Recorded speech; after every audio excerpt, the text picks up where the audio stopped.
बिस्मिल्लाहिर्रहमानिर्रहीम। नाजरीन, कराची में टारगेट किलिंग आखिर रुक ना सकी। इस शहर को ना जाने किसकी नजर लग गई है। टारगेट किलिंग की वारदातें दिन ब दिन इस हद तक बढ़ गई हैं कि एक भयानक शक्ल इख्तियार करती जा रही हैं और हुकूमत खोखले दावे और झूठे वादे करते नहीं थकती। खून है कि पूरे शहर को रंग रहा है। अगर हम वैसे भी बात करें पिछले साल की, तो जनवरी में 119 अफराद कत्ल हुए, जिनमें से 15 अफराद को जाती दुश्मनी का खमियाजा भुगतना पड़ा। फरवरी के महीने में 77 अफराद टारगेट किलिंग की नजर हुए और 9 को जाती रंजिश की बिना पर मारा गया। मार्च में 235 अफराद को मौत के घाट उतार दिया गया, जिसमें 16 जाती दुश्मनी की बिना पर मारे गए।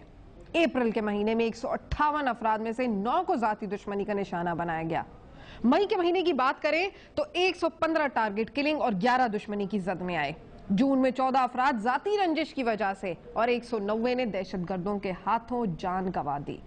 जुलाई और अगस्त कराची की तारीख के सुर्ख तरीन महीने रहे और 593 शहरी मौत की नींद सुला दिए गए, जिसमें से 26 अफराद को जाती दुश्मनी की भेंट चढ़ा दिया गया।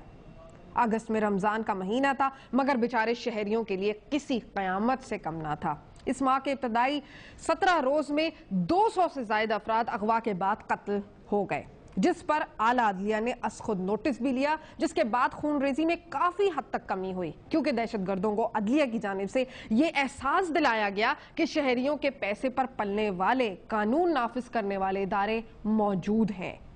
फिर शहर में पुलिस और रेंजर्स की जानिब से टारगेटेड ऑपरेशन का सिलसिला भी शुरू किया गया, लेकिन टारगेट किलिंग का सिलसिला कम तो जरूर हुआ, मगर रुका फिर भी नहीं।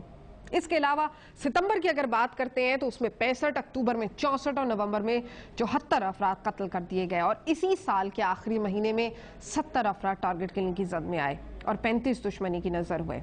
और अब शहर में नए साल की आमद के बाद एक बार फिर पुरतशद्दुद वाकयात में शदीद तेजी आ गई है और यही हमारा कि कराची में सेक्टेरियन किलिंग और टारगेट किलिंग किस हद तक बढ़ गई है। आज मेरे शो में मुझे ज्वाइन किया है, कराची स्टूडियो में मेरे साथ मौजूद हैं बशीर जान साहब, जो कि रहनुमा अवामी नेशनल पार्टी के। उनके साथ मौजूद हैं शर्मिला फारूकी साहिबा, जो कि रहनुमा पाकिस्तान पीपल्स पार्टी की। और हमारे साथ मौजूद हैं अल्लामा ओन नकवी साहब, किसी तारुफ के मोहताज नहीं। और हमें टेलीफोन लाइन पर ज्वाइन करेंगे सरवत इजाज कादरी साहब, जो कि सरबराह हैं सुन्नी तहरीक के। फिलहाल एक वक्फा लेते हैं, वक्फे के बाद दोबारा हाजिर होते हैं। नाज़रीन, मेरे साथ रहिए।